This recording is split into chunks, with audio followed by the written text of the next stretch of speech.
So, while I was away in the country whose flag is a big plus, Alfa Romeo dropped the Tonale. Right off the bat, just want to make sure everyone knows, it's Tonale, not toenail. Anyway, this historic Italian automaker just introduced a crossover SUV. First electrified Alfa, up to 280 horsepower, sexy Italian styling, and it comes with its own NFT. Yay. The new Tonale is all well and fine, but as far as I can see, the internet doesn't seem to be very fond of it. I get it, it's a crossover, and it's very difficult to get excited about one of those nowadays. Unless it's the Hyundai Ioniq 5, or the Cadillac Lyriq. Lovely. But some car enthusiasts and/or Alfa purists are particularly bitter that Alfa is betting its entire future on, let's face the facts here, a crossover based on the Jeep Compass. I know, and to add insult to injury, I don't think anyone has still healed from Alfa's cancellation of a larger sedan, a Giulia wagon, or even a sports car. Because I haven't either. But I maintain a rather controversial stance on the subject matter. The Tonale doesn't deserve all the hate. Let's have a look as to why. Alright, let's start with a look at the Tonale itself. This is Alfa Romeo's first ever compact crossover, and the first Alfa to be electrified. No full EV yet, but the top of the line model is a plug-in hybrid. As mentioned previously, it borrows its hybrid powertrain from the Jeep Compass, which means a 1.3-liter turbo 4-cylinder, yes, it's really that small, and an electric motor with a total of around 280 horsepower. There's also a base 4-cylinder engine with around 200 horsepower, and there'll also be a diesel engine in Europe as well. I am now about to do a magic trick called piss off the Alfa enthusiasts in a few words. Ready? Here we go.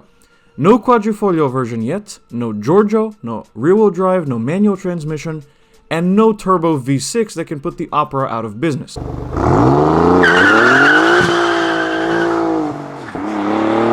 Boo-hoo, I know. But we will get back to all of that in a second.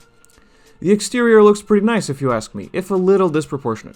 We have, what else, a full-length light bar in the rear, a new headlight design, a new Alfa grille, and a new but familiar alloy wheel design. On the inside, things look similar to Alfa's other models, but with a few notable changes. First up, no electronic gear selector. We have a conventional automatic selector instead.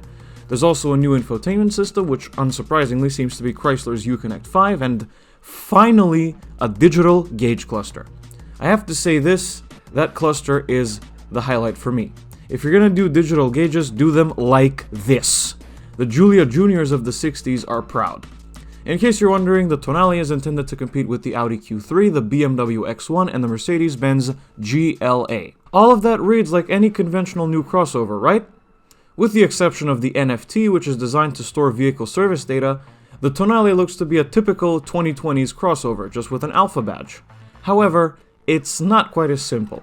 You see, as part of the Stellantis merger, which brought Fiat Chrysler and the PSA group under the same umbrella, every one of the struggling automakers in this group are given one more chance to prove their worth.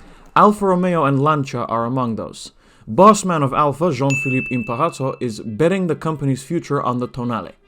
Alfa, like virtually everyone else right now, has aspirations to be an EV-only brand in the few years, and be a genuine competitor to the Germans. The Giulia and Stelvio are good cars, but they've been languishing for years. The Tonale is here to change that, at least according to Imparazzo. Now, I know that we all want a bigger sedan, and a sports car, and a Spider revival, and a wagon, and a new Giulietta perhaps. I know, because I would love that too. But it's not quite that simple. It's time that we face reality, people. Crossovers won. Time and time again, crossovers of some description top worldwide sales charts. Even in Macedonia, believe it or not. Even though we love our sedans and we're one of just 4 European markets where Hyundai sells the Sonata, the best-selling car in Macedonia as of recently is the previous generation Kia Sportage, a crossover. Crossovers and SUVs sell by the millions consistently, no matter how big they are or what powers them.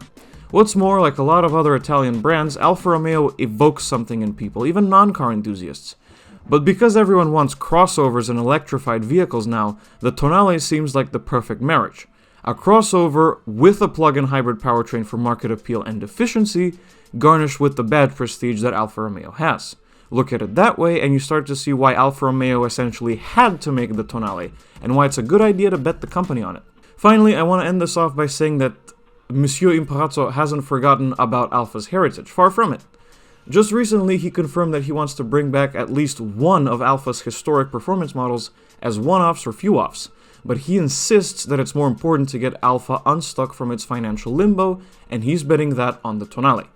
I wish Alfa the best of luck, and let's see if they can finally return to the luxury car space properly. So that's going to be about it for this video on the Alfa Romeo Tonale, everybody. Thank you so much for watching this video. If you liked it, be sure to hit like and subscribe to the channel. You can find my socials in the description, and I will see you guys in the next video. Goodbye.